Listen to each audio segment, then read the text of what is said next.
Thank you for staying for the session. It's said that if you want to hide something from a neurosurgeon, you publish it.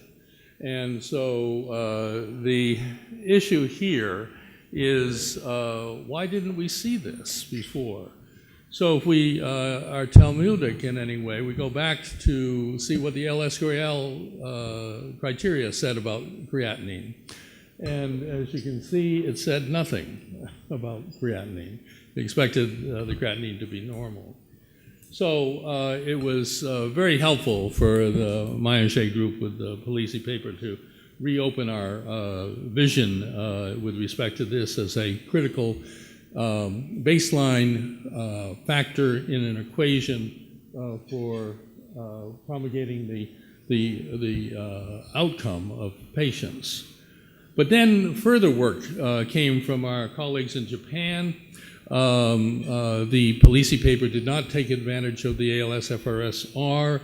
The ICADA paper showed that the baseline rate of progression of ALS over the year was associated with the baseline creatinine in these patients. And furthermore, that the value of this creatinine in the women was different than that in the men, the correlation. Our Japanese colleagues also gave further insight to this with respect to Kennedy's spinal bulbar muscular atrophy.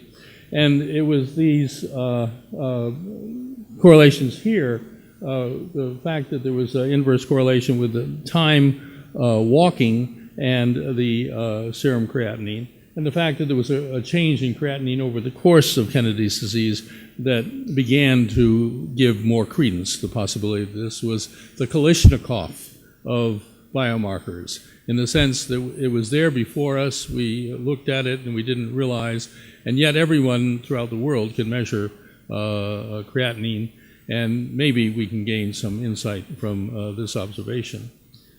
The Lawton paper, as was discussed by Bowser and Bozic, pointed out this sort of obverse finding that the creatine is higher in the ALS group and the creatinine is lower. And that clearly needs further evaluation. It was the Walls ALS group that last year, almost without notice, mostly with the Polisi paper as well, asked, is serum creatinine a biomarker for ALS? They showed that the initial serum creatinine predicts survival, lower values increase the risk of death, and this was even after adjustment for other confounders with respect to that aspect. And what was also very instructive in their presentation was there was some discordance between the ALSFRS-R and vital capacity in some patients. So there has to be more attention paid to this as we look forward. And there has been. The Prize for Life identified in 3 of the prizes that serum creatinine was indeed a prognostic factor. And so at this meeting we have a cacophony of papers looking at the role of this as a biomarker. And I think one of the most important take-home messages from today's presentation and from these presentations at the meeting is, for the first time, there is a relationship between not only the rate of progression of the disease, but the effect of a treatment, at least in a subgroup in a post-hoc analysis, on the progression of this disease. And this was one of the reasons that we're holding this conference today, asking is creatinine a candidate biomarker, and showing the strength of those correlations with respect to the effect of a drug treatment. Well, our objectives in our study was to define the relationship between serum creatinine and the ALSFRS-R total and walking subscore cross-sectionally and longitudinally. We wanted to analyze the relationship between the change in the total score and the walking item score and the serum creatinine at baseline and follow-up visits. So this is different than the Polisi paper and a little bit more like the Walls group, but at a single center. We wanted to determine whether gender influences the change in ALSFRS score, total and walking item score. And we wanted to analyze the creatinine measurements in patients with each ALSFRS-R walking item subscore: normal, 3 mildly impaired, 2 use of assistive device, and 1 some functional movement, and 0 no functional movement. And we wanted to analyze the degree of change between ALSFRS total score and the walking item subscore in the serum creatinine. This was the study demographics group in 218 patients with common baseline characteristics. We showed that there was a statistically significant change from the first to last observation in the ALSFRS-R, the walking item subscale, and the creatinine. This is all of the data presented in terms of the ALSFRS total, first visit and last visit, the walking subscale, the creatinine in a linear scale showing some people have some renal dysfunction. This includes all data, and then the logarithmic classification of this. We showed that the male-female changes were the same throughout the course of the disease, confirming the work of ICATA. And then we looked at the ALSFRS total score proportional to the walking item score. There's a very high correlation between the total score and the walking subscore. And then if we look at the total score versus the creatinine, you can see this correlation here, and it's very similar to what has been already identified by other groups. If we look at the walking item subscale, again, the same strength of correlation over the course of the disease. And then we look at the specific items, walking item 4, normal, early walking changes, assistive devices. You can see the spread beginning in the mean coming down, then some functional movement, and then loss of functional work.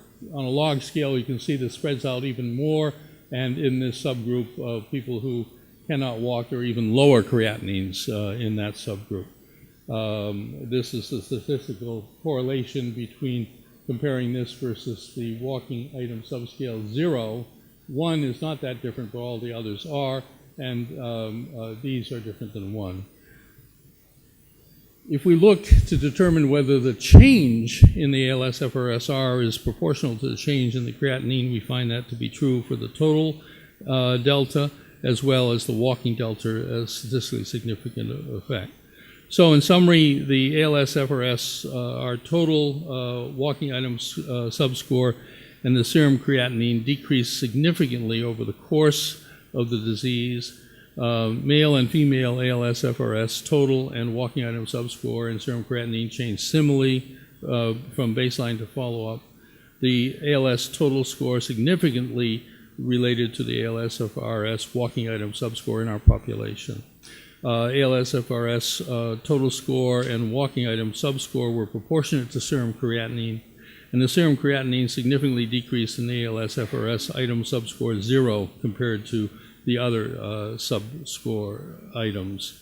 In each patient, the change in the ALSFRS-R total and walking item subscore over time was statistically related to the change of the creatinine over time. What are the future directions? Well, we have here before us, yes, the Kalashnikov of biomarkers for ALS. Something simple, something cheap, something we didn't notice. Maybe we can use this in future trials. This analysis relates to the rate of change of ALSFRS total and walking item subscore in individual to the rate of change in serum creatinine, gives further credence to the possibility that serum creatinine may be a biomarker. And we go back to some work done in the Chicago meeting, some recent publications since that time. Vitamin D deficiency and its supplementation in ALS patients was recently commented on in a paper in the Journal of Clinical Neurology by Karam. That was an extension of the observation by the Montpellier group relating to severe vitamin D deficiency with worse ALS prognosis, and a recent paper by Camus just coming out on vitamin D confers protection to motor neurons and is a prognostic factor of ALS. And my colleague Mike Fisher identified that short-term vitamin D receptor activation increases serum creatinine due to increased production with no effect on glomerular filtration rate. So there might be direct effects of something like vitamin D on serum creatinine, and it will be interesting to look forward to studies not only with dexpramipexole, but also looking at whether there's any effect of vitamin D supplementation on rate of loss of creatinine. And here is the Karam paper in terms of how it affects the rate of loss of how vitamin D supplementation affects the rate of loss of ALS-FRS-R. I want to thank my group with respect to all of this work that's been ongoing, and we'll leave the questions and comments until after the main session. Thank you.